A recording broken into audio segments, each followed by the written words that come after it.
silver industry, manufacturing and retailing is mostly of MSME segments. It's not like big corporates in India. So what inputs or impetus from the government you require to boost the overall activity of the MSE segment in the jewellery segment, particularly in silverware? So I think so the boost, we always look at, we want government to give a boost, we want government to give incentive. Why should government do it? Okay. Being a stakeholder of the industry, retailers, manufacturers, traders, they should come together Okay. and take this step forward. What this small craftsmen need, how they can grow, how can you develop their skills, what kind of right alloys they can use. So it is our responsibility to take it forward. See, government is always there to help, but they will be helping you at the policy level. Okay. अगर आपका custom duty time पे नहीं आ रहा है, export silver मिल रहा है कि नहीं मिल रहा है, if you want a common facility center, if you are facing some problems in importing of machinery, that is where the government will come in. But I think so rest job is ours. I think so I'm hearing this for a very long time कि government करेगा, government क्यों करेगा government? So you are told the action must start from within the industry. Within the industry. So what, as a leader and a pioneer in lot of activity, how do you see who should take the initiative? From where should it come, and what type of initiative to? So I'll give you our example. I think let's not talk about what everyone can do, but what we did in early 2009 when we started our manufacturing unit. There are a lot of skilled craftsmen who didn't wanted to move to our factory. They said, no, we are more than happy to work in the place where we are. Okay. And we wanted their product. And how do you get? You want their product, but their quality standards are not as per our requirement. Then what you do? Then we formed a team.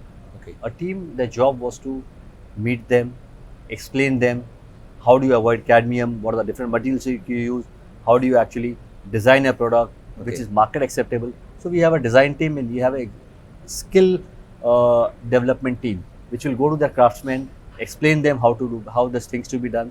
And what we found is the majority of the next generation didn't want to join the business. The reason they didn't want to join it, they didn't have enough income to serve. Income which is lucrative for them to be part of the industry. So what we did is, okay, you want to work from home, you work from home. You want design development, our design team will help you. Okay. The next step is in terms of what kind of alloys to be used, how do you develop the product, how do you give a consistent production line to be set up. So we did all that with them. And luckily, I think so about 10, 12 odd small manufacturing facilities who used to work for us, I think so very well established now. They have a very good sustainable income which is there. Their children have joined back to the business in terms of making the silver products instead of joining I would say, not a corporate, I would say, because kind of where they belong, they would be standing in a mall selling a product. Okay, understood. But instead of that, they have become more independent with the good income. Okay. Mehtaji, you are a strong advisory of Indian craftsmanship to be promoted. So, in spite of all these activities and Indian diaspora spread across the globe, we have not seen export activity picking up apart from the UAE and US. What is the setback which you are facing? So I would say now is the job of the Export Promotion Council come in picture. So there is a GJPC which is primarily meant to promote gems and jewelry out of India. Exactly. So they have done a fantastic job for diamond jewelry. They have done a great job for gold jewelry, gold industry. They are taking good steps for silver jewelry also. But for silver articles, still not done. So I think so for them, if they bring about change, promote Indian handcrafted in different parts of the world, open up different markets, do a study tour, take the Indian manufacturers over there just to understand what is the design sensibility, what kind of products are sellable. I think so we are there, we are not there. For us, what we have is, we have handcrafted skills, exactly, which is unmatched across the world. Giving you example, if a handcrafted product is made in Italy, that will cost you X $1,000, but the same product can be developed in India at a minuscule cost. But why don't we take advantage of that? Because we are not able to access those markets with the right information. So, gold is highly organized like silver, but they have World Gold Council doing a lot of promotional activities across the globe, and they wanted to increase the consumption of gold. So why no such activities from a apex body like for silver? Why we are not able to bring everyone under one single umbrella and do the promotional activities? So I will give you a different example to that. How does the silver industry operate?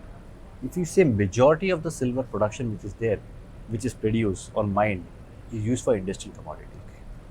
The jewelry and silverware segment is a small segment out of it. Okay. So if you say for any promotional body to come in picture, what they will do? They will try to promote products in the industrial segment, not Not a in the consumer jewelry. segment, So because they are the buyers for the it is majority. unique. Jewelry is unique for India, But not for the not world for the market, world. right? Yeah, Or not for the miners, exactly. not for the producers, because for them, industrial commodity is much more bigger for them to promote. The So that margins is, are higher. like I said, Margins are higher also. not I would say margin, but typically for anyone, why would if I have to spend $100, I would rather spend on my biggest buyers in the market, which forms majority of the portion. I would try to promote the products in a smaller market. Exactly, exactly. So now, with all FTAs put in place, how do you see this changing the landscape of silver jewelry exports? So I would say FT is a very good initiative by Indian government, but I think so. You also need to realize, okay, is it misused? Is there are a few set of section of people who are taking advantage of that, and is the advantage of this FTA been rightly used by Yes, Indian silver manufacturers? I think so. Therefore, in that space, a lot of analysis needs to be done.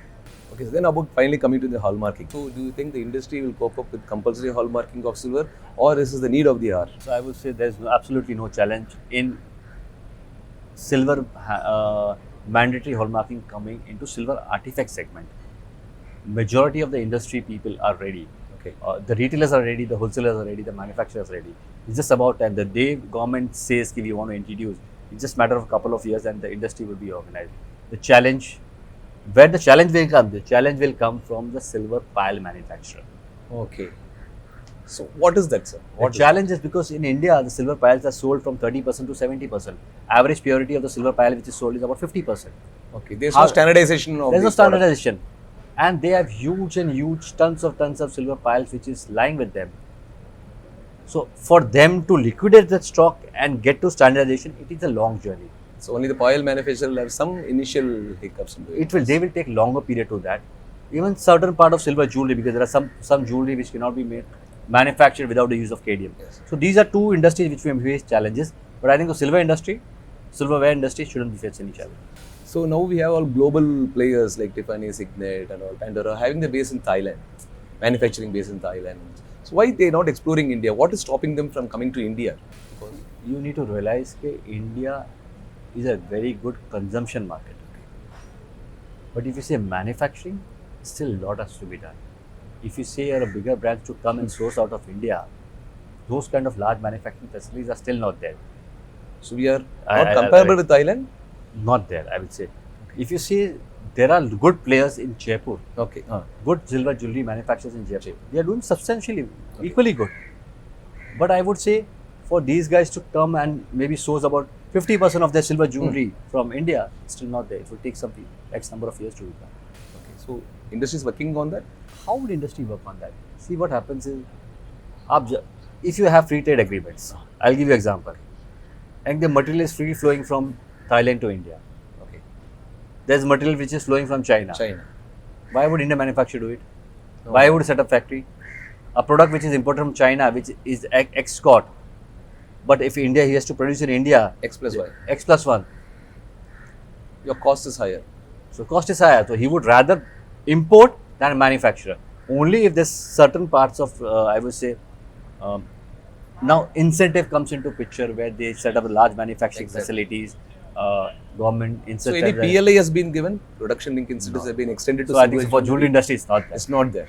See, PLI is given to industries where they are looking at I would say, substitutes for import, where you have substantial imports of electronics which is coming into India and they want to manufacture in India. Okay. In that terms, overall scenario, silver jewelry is a very minuscule. Thank you, Mr. Rahulji. Thank you. It was great talk. Thank you.